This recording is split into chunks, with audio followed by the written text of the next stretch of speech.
Assalamualaikum warahmatullahi wabarakatuh. Yang terhormat Ibu Dr. Sri Mulyati MPD selaku dosen pengampu mata kuliah Filsafat Pendidikan. Terima kasih telah memberikan kesempatan bagi kelompok kami berpresentasi. Di sini kami akan mempresentasikan sebuah materi tentang sejarah filsafat pendidikan. Sebelum masuk pada materi, perkenalkan anggota kelompok kami, kelompok 2.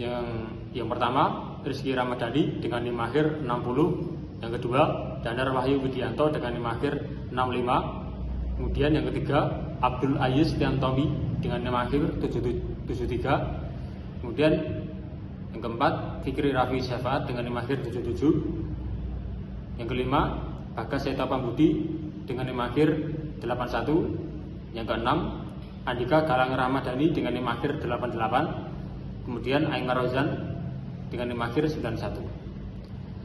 Baik, selanjutnya saya akan membacakan peta konsep sejarah filsafat pendidikan. Bab 1 pendahuluan berisi tentang latar belakang. Yang kedua, rumusan masalah. Yang ketiga, tujuan pembelajaran.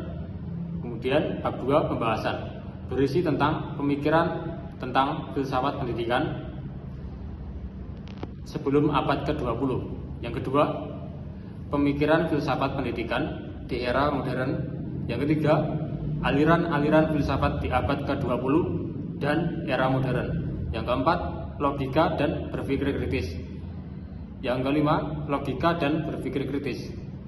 Kemudian yang keenam, filosofi sosial dan politik dalam pendidikan. Yang ketujuh, filosofi sosial dan politik dalam pendidikan. Yang kedelapan, feminisme dan filsafat teori dalam pendidikan. Selanjutnya bab 3 penutup berisi tentang kesimpulan dan saran. Selanjutnya abstrak. Menurut Pujiwiyatna tahun 1986,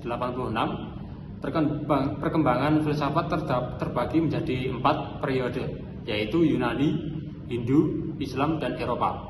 Filsafat Yunani diperoleh oleh Plato dan Aristoteles, sedangkan Hindu tercermin dalam Vedisme, Brahmanisme, dan Buddhisme. Filsafat Islam berkembang pada masa Khalifah Harun al-Rasyid melalui Baitul Hikmah, dan Eropa muncul pada masa Renaissance dengan semangat humanisme dan empirisme. Dalam pendidikan, filsafat menjadi dasar untuk memahami tujuan dan hakikat pembelajaran. John Dewey menekankan pembentukan kemampuan intelektual dan emosional manusia, sementara aliran modern seperti rasionalisme, empirisme, kritisme, dan humanisme menonjolkan nilai kemanusiaan serta pengembangan potensi individu. Filsafat pendidikan modern juga mencakup logika, berpikir kritis, etika, sosial dan politik, epistemologi, dan feminisme yang bersama-sama membentuk sistem pendidikan yang rasional, humanis, kritis, dan berkeadilan sosial. Baik, selanjutnya kita masuk pada sejarah filsafat pendidikan. Bab 1 pendahuluan. Pertama, latar belakang. Landasan filsafat pendidikan merupakan kajian penting yang berfungsi sebagai landasan dalam memahami, merancang, dan mengembangkan praktik pendidikan. Pemikiran filsafat pendidikan telah berkembang sejak zaman klasik hingga modern. Sebelum abad ke-20, filsafat pendidikan banyak dipengaruhi oleh tokoh-tokoh filsuf besar seperti Plato, Aristoteles, Rousseau, dan John Locke, yang menekankan pentingnya moral, kebajikan, serta kebebasan dalam proses belajar. Memasuki abad ke-20, filsafat pendidikan mengalami perkembangan dengan munculnya aliran-aliran modern seperti filsafat analitik, filsafat kontinental, serta pendekatan kritis lainnya. Pemikiran modern ini tidak hanya membahas aspek pengetahuan, tetapi juga menyoroti logika, berpikir kritis, etika pendidikan moral, sosial politik, epistemologi, hingga perspektif feminisme dalam pendidikan. Kita lanjut pada rumusan masalah. Yang pertama, bagaimana pemikiran tentang filsafat pendidikan sebelum abad ke-20? Yang kedua, bagaimana pemikiran filsafat pendidikan di era modern? Ketiga, apa itu filsafat analitik dan kontinental? 4. Apa itu logika dan berpikir kritis? 5. Apa itu etika dan pendidikan moral? 6. Bagaimana filosofi sosial dan politik itu?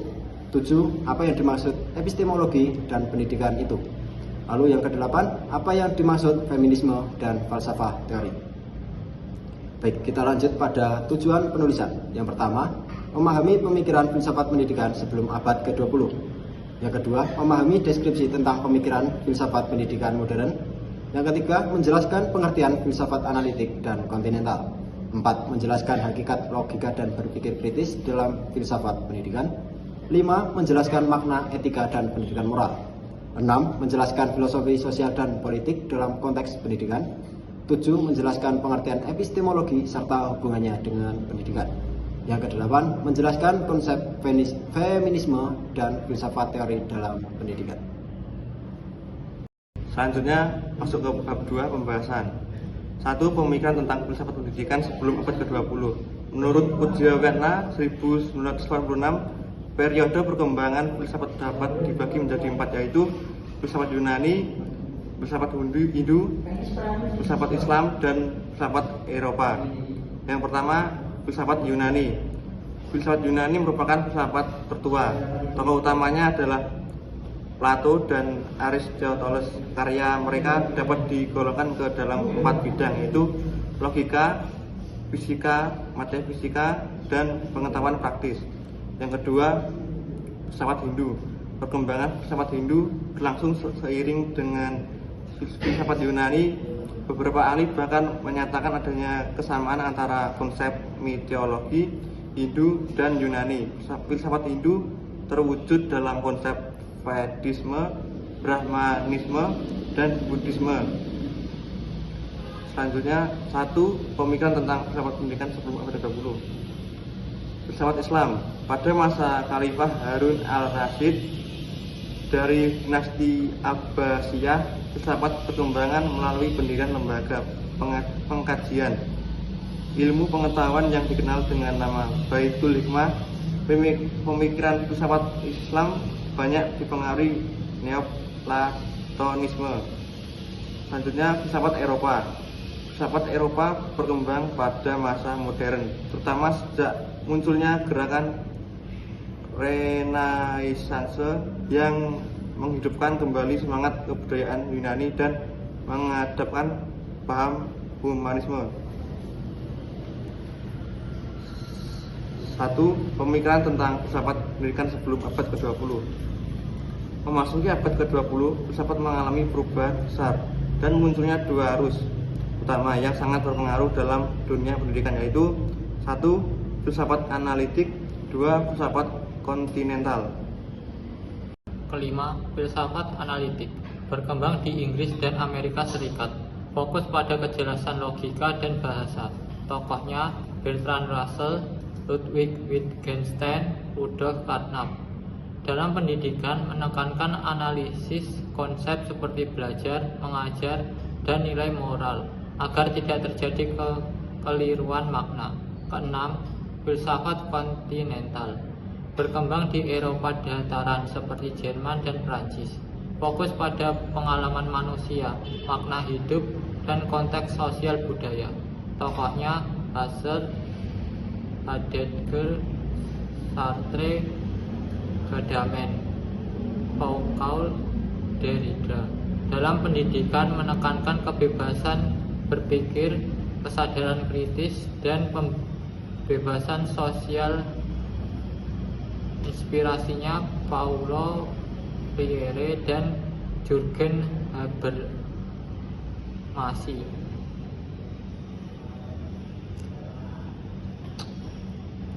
Kedua, pemikiran filsafat pendidikan di era modern.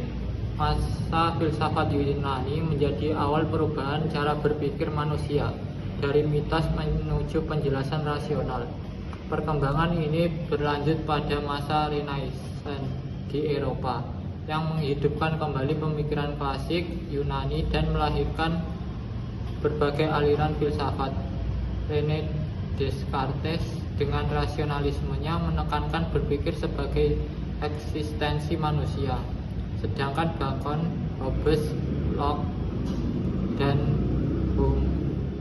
Mengembangkan empirisme yang menjadikan pengalaman sebagai sumber pengetahuan.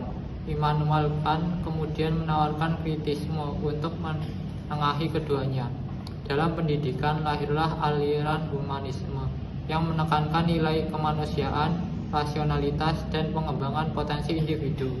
Pendidikan modern mulai berfokus pada pembelajaran yang ilmiah, berbasis observasi, eksperimen, serta analisis, dengan tujuan membentuk manusia yang rasional, beretika, dan mandiri. 3. Aliran-aliran filsafat di abad ke-20 dan era modern. 1. Eksistensialisme. Aliran ini menekankan kebebasan, tanggung jawab, dan makna hidup manusia. Tokoh-tokohnya antara lain Jean-Paul Sartre, Martin Heidegger, dan Simone de Beauvoir. Dalam pendidikan, eksistensialisme menekankan pentingnya kebebasan berpikir, keaslian diri, serta tanggung jawab moral peserta didik dalam menekankan arah hidupnya. Kedua, fenomenologi diperkenalkan oleh Edmund Husserl. Fenomenologi memuatkan perhatian pada pengalaman sadar manusia. Dalam pendidikan, aliran ini menekankan perlunya memahami pengalaman belajar dari sudut pandang peserta didik, sehingga proses pendidikan menjadi lebih bermakna dan kontekstual. Ketiga, pragmatisme dipelopori oleh John Dewey dan William James. Aliran ini berpendapat bahwa kebenaran harus diukur berdasarkan manfaat praktisnya. Dalam pendidikan, pragmatisme melahirkan pendidikan progresif yang menekankan pengalaman langsung, pemecahan masalah, dan belajar melalui tindakan atau learning by doing. 4. Strukturalisme dikembangkan oleh Ferdinand de Saussure dan Claude Lévi-Strauss. Aliran ini berpendapat bahwa kehidupan manusia dibentuk oleh struktur-struktur bahasa, budaya, dan sosial. Dalam pendidikan, strukturalisme membantu memahami bagaimana sistem sosial dalam bahasa memengaruhi proses berpikir serta pembelajaran. Selanjutnya 5. Poststrukturalisme dan postmodernisme.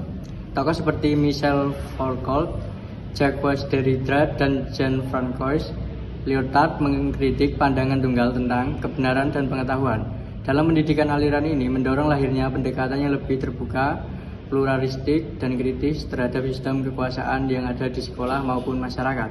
Dan yang keenam, filsafat kritis dikembangkan oleh Jürgen Habermas, Theodor Adorno, dan Max Horkheimer dari masa Frankfurt.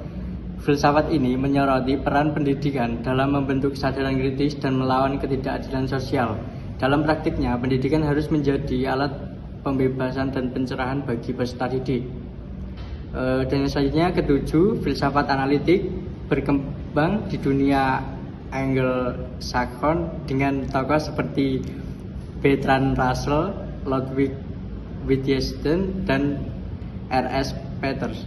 Aliran ini menekankan analisis logika dan kejelasan bahasa dalam filsafat pendidikan agar konsep-konsep seperti pengetahuan dan belajar dipahami secara tepat dan rasional.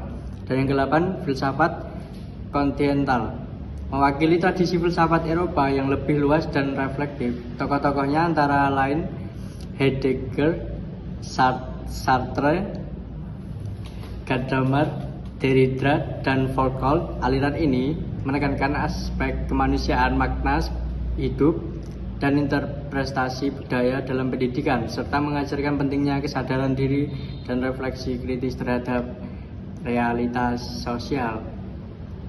Dan selanjutnya ke-9, feminisme. Aliran ini berfokus pada keadilan gender dan kesetaraan sosial. Tokohnya antara lain Bell Hooks, Simone de Beauvoir, dan Iris Marion Young. Dalam pendidikan, feminisme memperjuangkan sistem pembelajaran yang inklusif, demokratif, dan menolak diskriminasi berdasarkan gender, ras maupun kelas sosial. Dan selanjutnya keempat, logika dan berpikir kritis.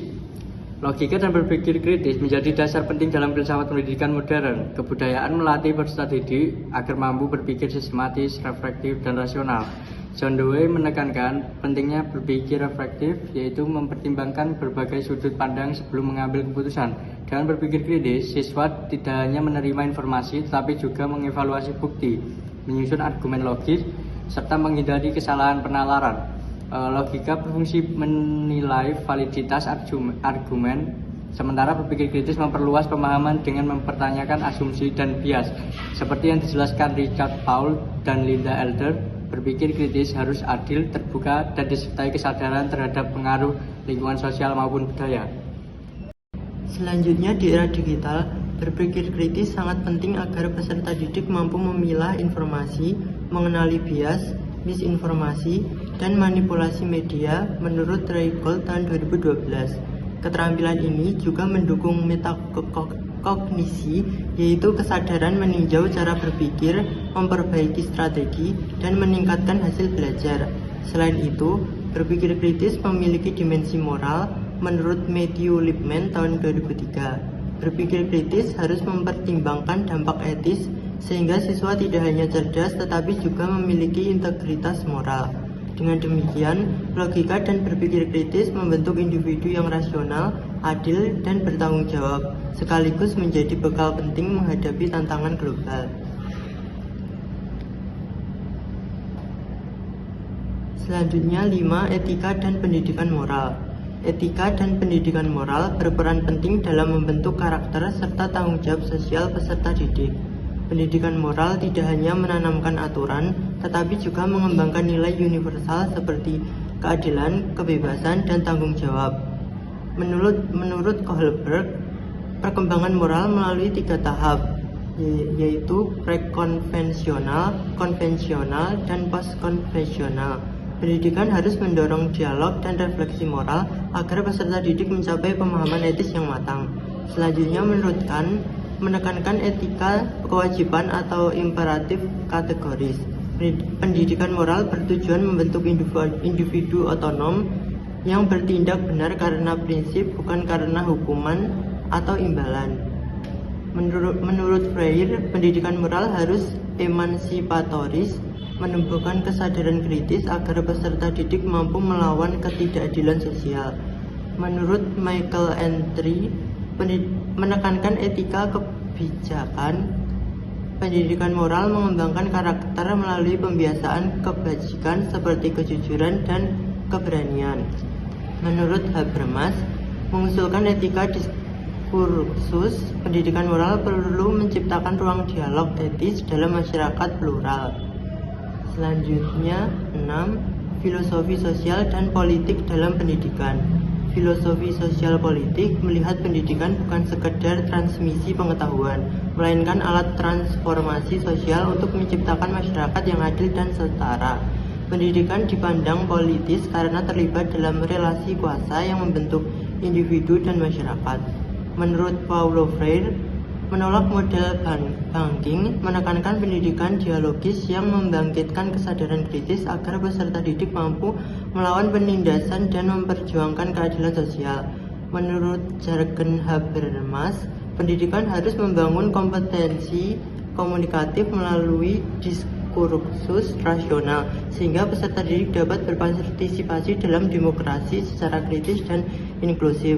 Menurut Antonio Gramsci, pendidikan sering memperkuat hegemoni kelas dominan, tetapi dapat menjadi sarana melawan ketidakadilan dengan membangkitkan kesadaran struktural.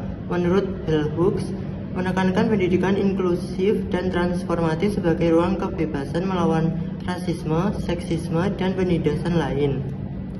Selanjutnya, epistemologi serta hubungannya dengan pendidikan. Epistemologi membahas asal-usul, sifat, dan validitas pengetahuan, sehingga memengaruhi metode, tujuan, dan praktik pendidikan. Menurut Jean Piaget, melalui konstruktivisme, pengetahuan dipandang sebagai hasil konstruksi aktif individu sesuai tahap perkembangan kognitif atau asimilasi akomodasi. Pendidikan harus memberi pengalaman langsung yang sesuai tahap perkembangan. Menurut Lev Vygotsky, menekankan peran interaksi sosial dalam pembelajaran. Konsep Zone of Proximal Development atau ZPD dan scaffolding menunjukkan pentingnya bimbingan pendidik dan kolaborasi. Bahasa dipandang sebagai alat utama berpikir dan belajar. Selanjutnya, menurut Michael Foucault, menunjukkan hubungan pengetahuan dan kekuasaan. Pendidikan sering mereproduksi kepentingan dominan. Karena itu, pendidikan harus kritis terhadap validitas dan distribusi pengetahuan. Selanjutnya yang ke-8, feminisme dan filsafat teori dalam pendidikan. Feminisme menyoroti bagaimana pendidikan tradisional mereproduksi ketidaksetaraan gender dan memarginalkan perempuan serta kelompok minoritas. Tujuan adalah menciptakan sistem pendidikan yang inklusif, demokratis, dan adil bagi semua. Verux menekankan pendidikan emansipatoris dan biologis, menolak hierarki, serta memberi ruang bagi suara kelompok terpinggirkan. Iris Marion Young mengkritik ketidakadilan akses pendidikan, menuntut representasi dan keterlibatan kelompok minoritas dalam pengambilan keputusan. Kimberly Crenshaw melakukan konsep interseksionalitas, menekankan pentingnya memahami diskriminasi berlapis, gender, ras, kelas, dan lain-lain dalam pendidikan. Syekh Ahmed, pendidikan harus demokratis, memberi hak bicara dan ruang aman bagi peserta didik dari berbagai latar belakang. Selanjutnya, kesimpulan, sejarah filsafat pendidikan berkembang dari Yunani, Hindu, Islam, hingga Eropa modern dengan melahirkan berbagai aliran seperti rasionalisme, empirisme, humanisme, hingga progresivisme, memikirkan para tokoh seperti Plato, Aristoteles, Locke, Rousseau, hingga Dewey menegaskan bahwa pendidikan tidak hanya mentransmisikan pengetahuan tetapi juga membentuk karakter, kebebasan, dan kemampuan dasar manusia dalam pengembangannya. Filsafat pendidikan modern mencakup filsafat analitik, kontinental, logika, berpikir kritis, etika, dan moral. Filsafat sosial, epistemologis, serta feminis. Semua ini menegaskan bahwa pendidikan harus bersifat humanis, kritis, inklusif, dan mampu menjadi alat transformasi sosial agar relevan dengan tantangan zaman. Selanjutnya, saran pemahaman terhadap perkembangan filsafat baik Yunani, Hindu, Islam maupun Eropa penting untuk memperkaya wawasan pendidikan, serta karena itu mahasiswa dan pendidik disarankan untuk tidak hanya mempelajari teori tetapi juga mengaitkan pemikiran filsafat dengan praktik pendidikan di masa kini. Dengan begitu, nilai-nilai seperti rasionalitas, pengalaman humanisme, dan progresivisme dapat diterapkan dalam proses belajar mengajar sehingga pendidikan lebih bermakna, kontekstual, dan mampu menjawab tantangan zaman.